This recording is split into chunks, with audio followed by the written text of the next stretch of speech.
Hey, and welcome to the Bossed Up Podcast, episode 459. I'm your host, Emily Aries, the founder and CEO of Bossed Up. And today I want to cover some recent news, hot off the presses, that relates to all of us as employees, particularly if you have felt boxed in by your employer's non-compete agreements, which may be embedded in your overall employment contract. It might be a separate agreement that you've had to sign over the years. The good news here is that non-compete agreements in America are going away. This is a long overdue ruling, in my opinion. And I'm just so excited at this new rule passed by the Federal Trade Commission to make non-competes unenforceable nationwide starting after August 21st of this year. The ruling is currently being challenged, so it's not a done deal yet, but it's looking very good. So first, let me back up and just explain what is a non-compete agreement and who does it really impact. The non-compete agreement originated to protect trade secrets. So this was particularly relevant for white-collar workers who were operating in like consulting environments or service industry environments, professional services, as they call it, who were, let's say, developing a methodology for consulting, for training, for, developing a leadership paradigm or framework. And it was geared towards preventing those employees who have that institutional knowledge, those trade secrets, from going away to their competitor, let's say, particularly in getting a job in a competitor who's nearby, to prevent them from taking those trade secrets with them. And they've become more widespread, particularly among the working class. I remember seeing an incredible New York Times op doc, a really short video produced by the New York Times back in April of 2023, about people like hairstylists whose entire careers and lives were ruined by non-compete agreements that felt like they handcuffed employees, because one of the many people that was profiled for this particular mini doc had to move states entirely to get a hairstylist job that wouldn't violate her non-compete agreement. So these non-competes have gone, in my opinion, way beyond their intended use of protecting trade secrets to prevent healthy competition in our labor market, to prevent the whole concept of supply and demand from actually playing out in favor of employers who want to have employees who feel trapped, who feel like they cannot switch jobs, who cannot work for their competitors, who cannot work in their industry even in the geographic region. So they've been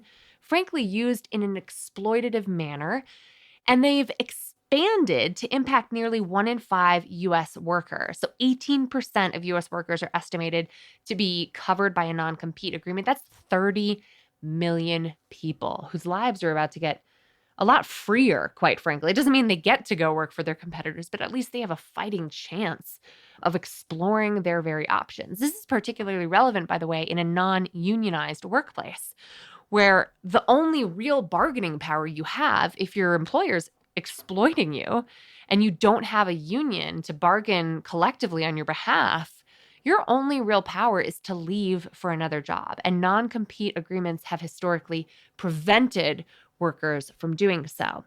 There's also some interesting demographic data that just became available through the Survey of Household Economics and Decision-Making, the SHED study that was a key study done by the Federal Reserve each year. And they've started conducting them only like a decade ago in 2013. But they added recently a question on non-compete agreements starting in their 2022 survey. There's some interesting demographic differences. They found that men are somewhat more likely to have non-competes, not tremendously so, but slightly more likely to be under a non-compete agreement.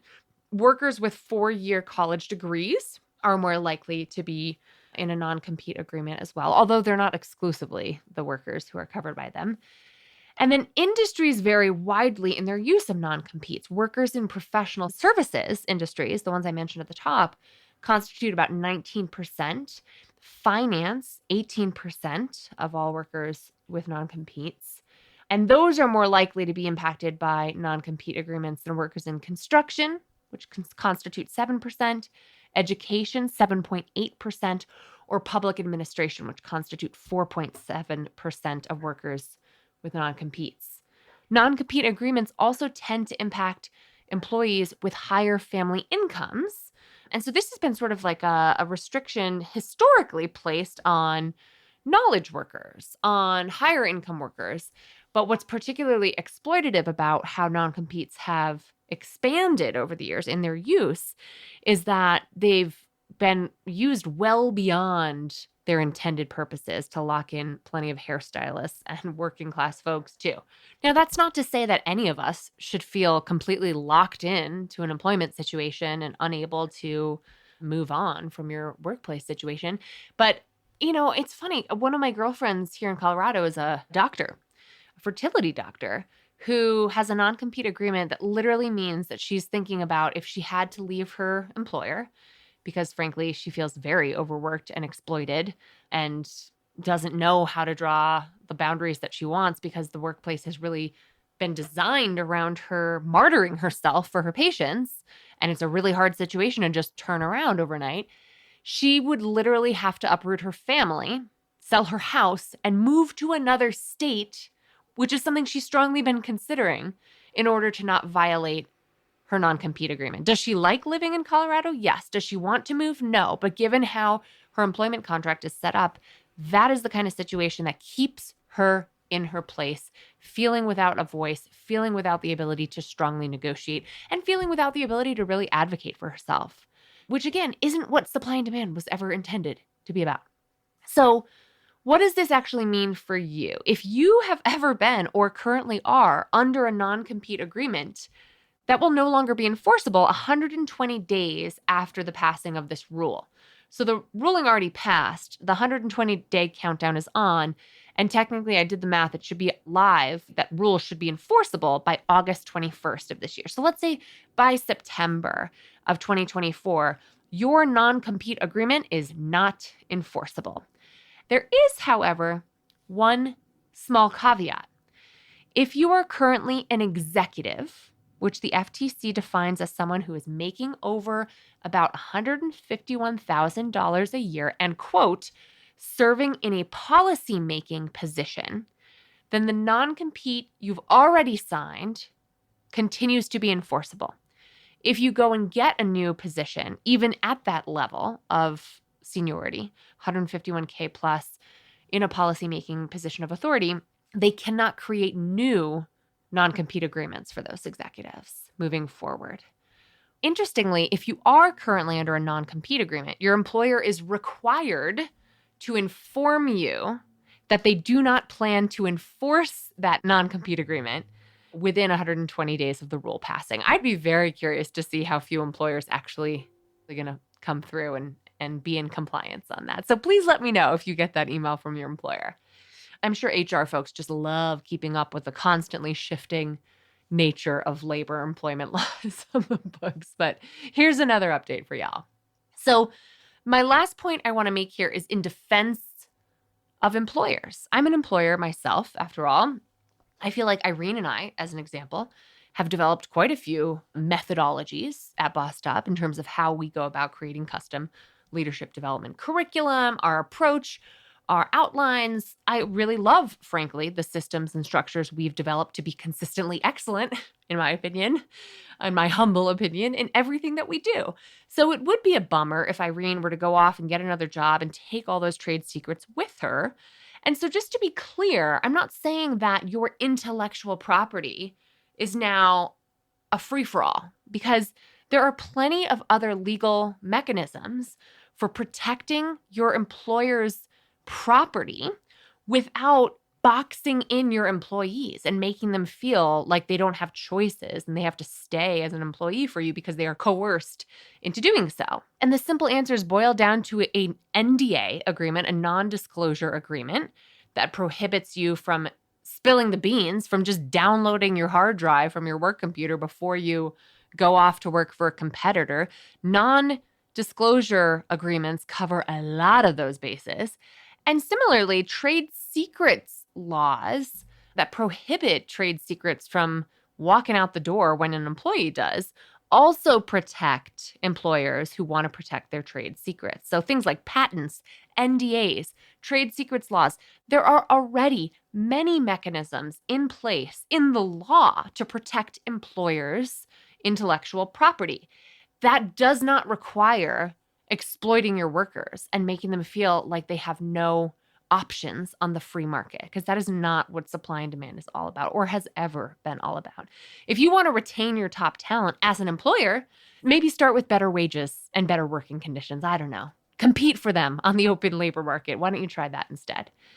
Now, I want to keep this podcast brief, but I just have to give one last shout out to Lina Khan, who is the chairwoman of the FTC right now, who has taken a huge role in activating, from my vantage point, the FTC and all that it was ever intended and designed to do as an agency for our federal government. So if you really believe, like I do, in the impact of innovative leadership, if you're the kind of person like me who believes one innovative, inspiring leader can change an entire organization, look no further than Lina Khan. Okay, she is breaking up monopolies, suing giant companies like tech companies that are the Metas and the Amazons of the world to actually enforce the antitrust laws that have been on the books in our country since the Great Depression, or following, I should say, the Great Depression. She's enforcing antitrust laws, strengthening the enforcement of consumer protections. And you can look no further than this really incredible interview she did very recently with Jon Stewart, who came back to host The Daily Show once a week. And he ended her interview by saying, "Would you just stay forever?" It's definitely worth a watch to get a sense of what an inspiring leader she is. So we have her to thank. We have Lina to thank in many ways. Now, to be clear, it wasn't just her. There was a vote taken. The majority ruled that non-compete agreements should become non-enforceable. But I'm a big believer in Lina Khan's leadership as being a part of this. Maybe I should ask her to be on the pod to talk more about this. Anywho, if you're now ready to break free from formerly feeling boxed into your employment situation, I recommend you getting your job search assets together now so that you are ready to make your next best move come August and September, when these non-competes will no longer be enforceable. So head to bossedup.org/gethired for my on-demand job search course to help you navigate the modern job search and really set yourself up to get the next best job offer you can. As always, I want to hear what you have to say about today's episode. So keep the conversation going in the Bossed Up Courage community on Facebook or in the Bossed Up group on LinkedIn. I can't wait to hear what you think of all this. Do non-compete agreements impact you or the people you love? Tell me all about it. What does this ruling mean to you? Are you an employer? Do you think this is going to make hiring more difficult? Tell me that too. I'm interested in I'm always interested in seeing the many sides to every issue. So let's keep the conversation going. And until next time, let's keep Boston in pursuit of our purpose. And together, let's lift as we climb.